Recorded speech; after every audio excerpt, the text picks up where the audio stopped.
Emeka, what did I do wrong? You didn't do anything. I just want something better. Better than your wife? Than your child? I've made my decision. Mommy, why are you crying? My people, there is something that the elders know that young men are too proud to believe until life teaches it to them the hard way. They say, not every woman is just a wife. Some women are a covering, some women are a door, some women are the reason the rain falls on your compound and not on your neighbors. In Yoruba they say, Ori Rere ni idasile ile. A good wife is the foundation of a home. But what happens when a man looks at his foundation and decides it is not enough? What happens when he trades his covering for something shinier? I am going to tell you about a man named Emeka Okafor.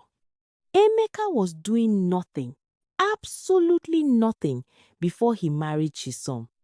His business was struggling. His rent was late. His mates were moving forward while he was standing still. And then Chisom came into his life, and within 1 year of their marriage, contracts started appearing. Money started flowing. His workshop that had been empty for months suddenly had more orders than he could handle. He thought it was his hard work. He thought it was his hustle. He did not know, could not see, that the glory he was walking in was not his own. It was hers. And the day he sent her away was the day God quietly picked up every blessing he had carried in her name and walked out with her. 1 month. It took exactly 1 month for everything Emeka built to begin collapsing. Stay with me, because this story does not end with Chisom in tears. This story ends with Chisom on a throne. Before we continue, show some love. Like this video, subscribe, and tell me in the comments where you are watching from. I want to see this African story connect people from all around the world. Drop your country below right now. Let us see how far this reaches. And before this section ends, I will tell you the exact moment Chisom knew her marriage was over. Not when he cheated, not when he left. Earlier than that. Stay with me. Chisom Okafor, née Chisom Adeyemi, was what the old women in her village called an Ori Rere woman. A woman of good head. A woman whose presence brings favor. She was 26 when she married Emeka. Not a loud woman, not a woman who needed the whole room to know she had entered. But when she walked into a space, things settled. Things aligned. People felt at ease. Her mother had told her from childhood, Chisom, wherever you go, carry yourself well. Your presence is a gift. Not everybody will recognize it, but God will put you where people do. She remembered those words. She married Emeka in 2017 inches, a quiet ceremony in Abuja. No big reception. They could not afford it. Plastic chairs in his auntie's compound, zobo and small chops. Chisom wore a wine-colored lace gown she had sewn herself. Emeka had a small electrical supplies business at the time. 3 years running and barely surviving. He had 2 staff members who he sometimes could not pay on time. He owed his supplier 60,000 naira. His generator repair side business brought in occasional cash, but nothing stable, nothing growing. He was a hard-working man. That part is true. He was not lazy. But hard work alone does not explain what happened next. Because within 8 months of their wedding, something shifted. A major construction company in Abuja, Greenfield Developers, placed an order with Emeka's shop for electrical fittings for a new estate they were building in Kubwa. It was the kind of contract that does not come to a small supplier out of nowhere. Emeka did not know that the project manager at Greenfield, a man named Mr. Taiwo, was a distant cousin of Chisom's mother. He did not know that Mr. Taiwo had asked around for a supplier his family could trust. He did not know that Chisom's aunt, without telling anyone, had given Emeka's shop name. He just knew the contract arrived. And he took the credit. The Greenfield contract opened a door. Other contracts followed. By 2019, Emeka had 7 staff, a proper shop front in Wusetu, and a brand new Toyota Hilux he paid cash for. He put his name on the wall of the shop in big gold letters. Emeka Okafor Electrical Solutions. Not Chisom's name, just his.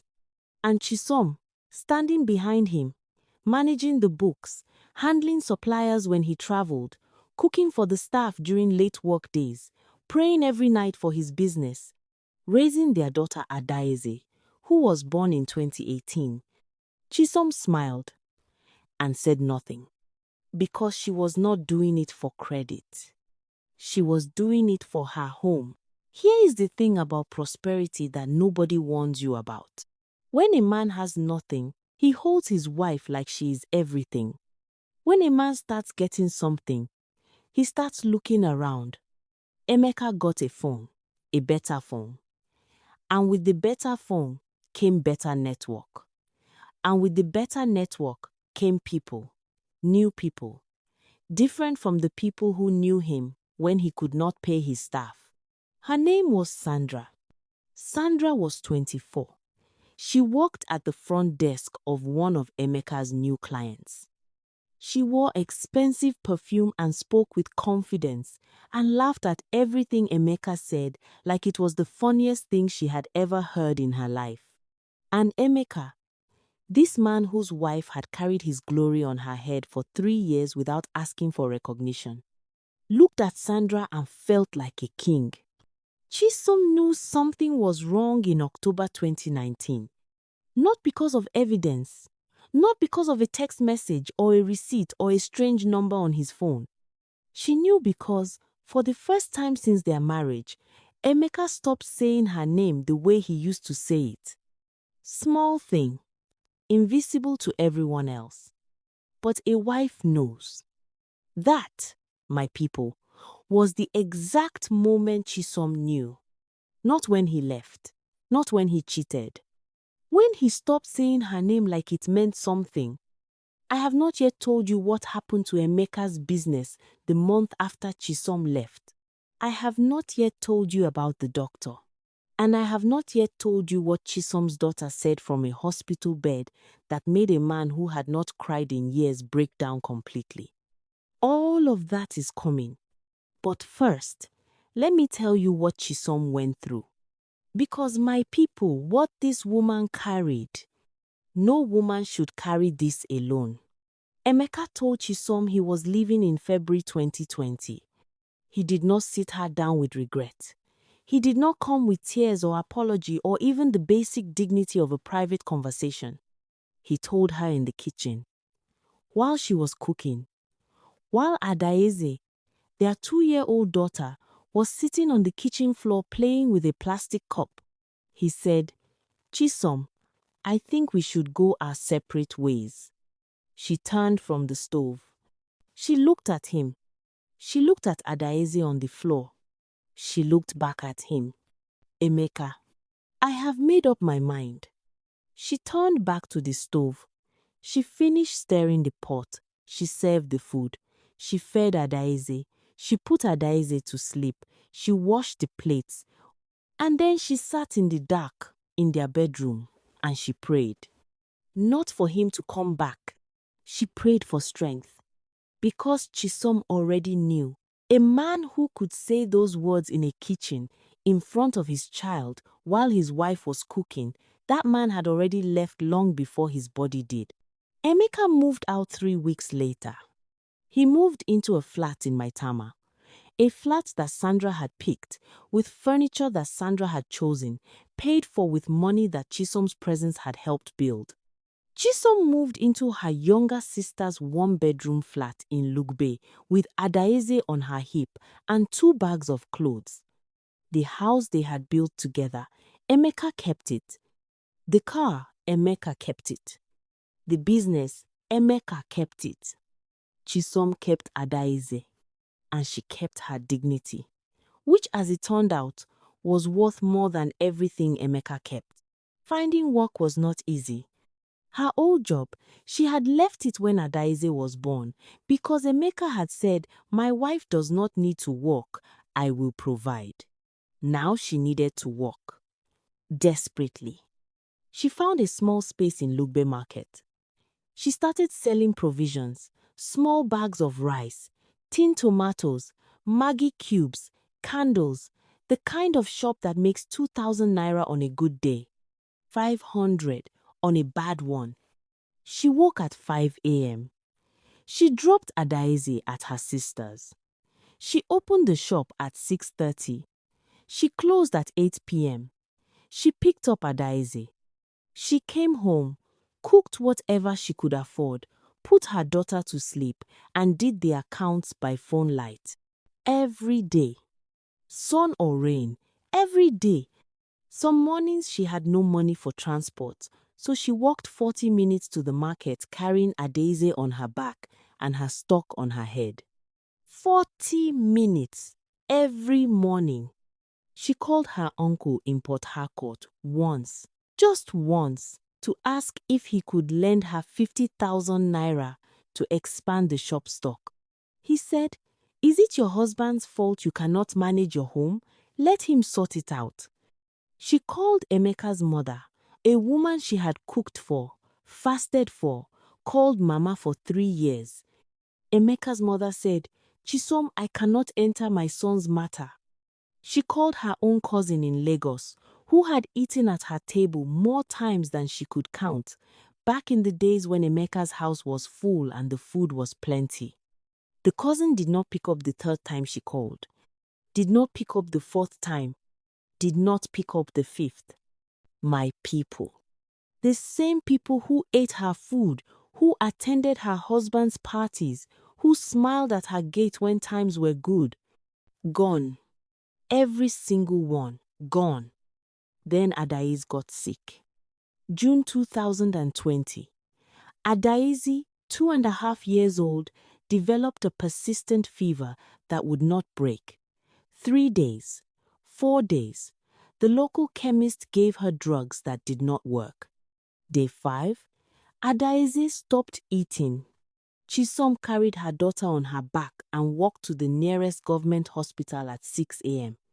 She did not have money for a private hospital. She sat in that waiting room for 4 hours with a burning child on her lap, surrounded by other women doing the same thing, all of them quiet, all of them praying the same prayer that mothers pray when they have nothing left but God. A doctor came, young, clean white coat, calm eyes. He looked at the list. He called the name, Adaeze Okafo. Chisom stood up with her daughter. The doctor looked at Adaeze. Then he looked at Chisom, and something moved across his face. Recognition, the way a face changes when it sees something it thought it had lost forever.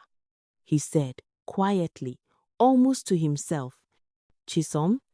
She looked at him. His name was Dr. Tobe Nwosu. Tobe.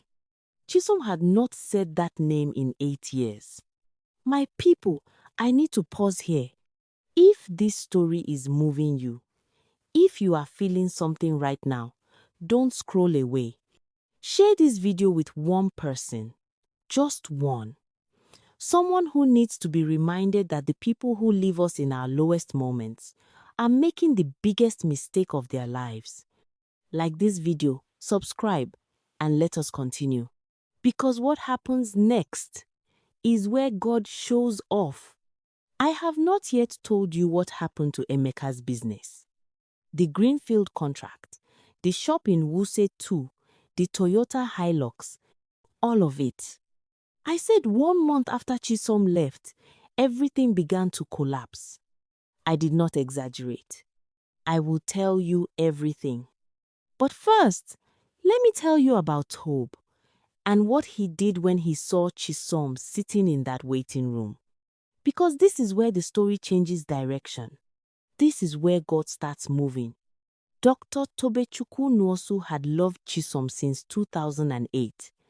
University, of Abuja, 200 level. He was studying medicine. She was studying business administration. They met at a faculty fellowship meeting. She was the one who stood up and prayed and made the whole room go quiet because her prayer sounded like she personally knew the God she was talking to. He had loved her from that prayer. They dated for 2 years. Careful, respectful, the way young people date when they actually have values. But in their final year, Chisom's parents had pushed her toward Emeka, a family connection, an older man with a business, someone they considered more immediately stable than a medical student with years of residency ahead of him. Chisom had obeyed her parents. She had walked away from Tobe. And Tobe, because he loved her and not the idea of having her, had let her go. He finished medical school. He did his residency. He built his career quietly. He dated once or twice. Nothing that lasted. Because there is a type of woman that ruins you for all other women. Not because she tried to, just because she was herself. Chisom had been that woman. And now, she was sitting in his waiting room with a sick child on her lap, wearing a wrapper that had seen better days, and eyes that told the whole story of the last 8 months without saying a single word. Tobe treated Adaeze first. Of course he did, because that is the kind of man he was. Malaria and a secondary infection, serious but treatable. He admitted Adaeze, put her on the right drip, checked on her personally 3 times that day. That evening, he found Chisom sitting outside the ward. He sat beside her. He did not ask about Emeka. He did not ask what happened. He did not need her to explain herself or justify her situation or perform strength for him. He just sat beside her. And after a long silence, Chisom, who had not cried in front of anyone in 8 months, put her face in her hands and wept. Not because she was weak, because she was finally in the presence of someone safe enough to fall apart in front of. Tobe sat with her until she was done. Then he said, "You are not alone anymore." 4 words. You are not alone anymore. Tobe did not rush anything. He was not that kind of man. He helped Chisom with Adaeze's hospital bills, quietly, without making it a transaction. He helped her find a better space for her shop. His cousin had a vacancy in a busier part of Lugbe. He connected her to a women's cooperative that gave small business loans at low interest. He visited. He called. He brought Adaeze biscuits when she was recovering and taught her how to say "thank you, doctor" in Igbo, and laughed when she got it wrong 3 times in a row. Slowly, the way real things grow, something rebuilt itself. Not the old thing. Something better. In December 2021, Tobe proposed to Chisom, not with a big ceremony, not with a crowd, just the 3 of them, him, Chisom, and Adaeze, in his sitting room with a small gold ring and a question he had been waiting 8 years to ask. Adaeze, now 3 years old and already running the household with her opinions, looked at the ring, looked at Tobe, looked at her mother, and said, "Mommy say yes." They married in March 2022. Not plastic chairs, not borrowed compound. A proper wedding, full color, full joy, the kind of wedding where the mother of the bride cries from the beginning because she knows this time this is the right one. Chisom wore white, not wine-colored lace this time, white, and she walked down that aisle like the woman she had always been, covered, valued, chosen, by a man who had never once, in 8 years, stopped believing she was worth waiting for. Now, let me tell you about Emeka. The month after Chisom left, March 2020, the Greenfield developer's contract expired. Emeka assumed renewal was automatic. It had been for 2 years. He called Mr. Taiwo. Mr. Taiwo said the company was going in a different direction for their new project. Emeka did not know that Mr. Taiwo, who had given him that contract because of Chisom's family connection, had heard about what Emeka did, who he left, how he left her, in a kitchen, while she was cooking. Mr. Taiwo did not say any of this. He just said, different direction. Without the Greenfield contract, 2 of Emeka's major clients, who had come through the same network, quietly moved their business elsewhere. By June 2020, 4 months after Chisom left, Emeka's shop in Wuse, 2 had reduced from 7 staff to 2.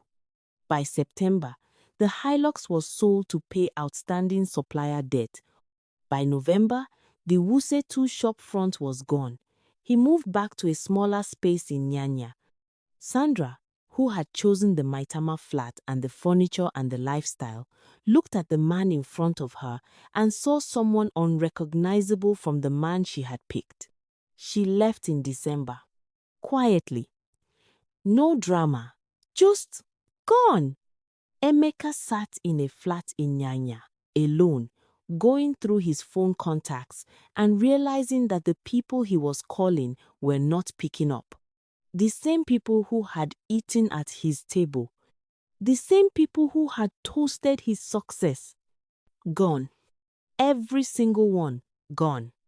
He heard about Chisom's wedding in March 2022 through a mutual contact.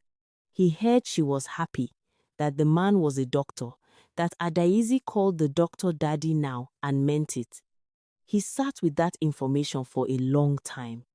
And then, because God has a sense of timing that no human being can improve on, he remembered the kitchen. He remembered February 2020. He remembered the way Chisom had turned from the stove and looked at him. He remembered the way she had finished cooking, fed Adaeze, washed the plates. And he understood, for the first time, that the calmness he had mistaken for weakness was not weakness at all. If this story reached something inside you today, I need 3 things from you right now. 1. Like this video. 2. Subscribe to this channel. We have more stories like this. Stories from our continent. Stories of women who were left and came back stronger. Stories of men who learned too late. 3. Drop a comment. I want to know, did you know someone like Chisom? Have you ever been the person whose presence was someone else's blessing and they didn't know it until you were gone?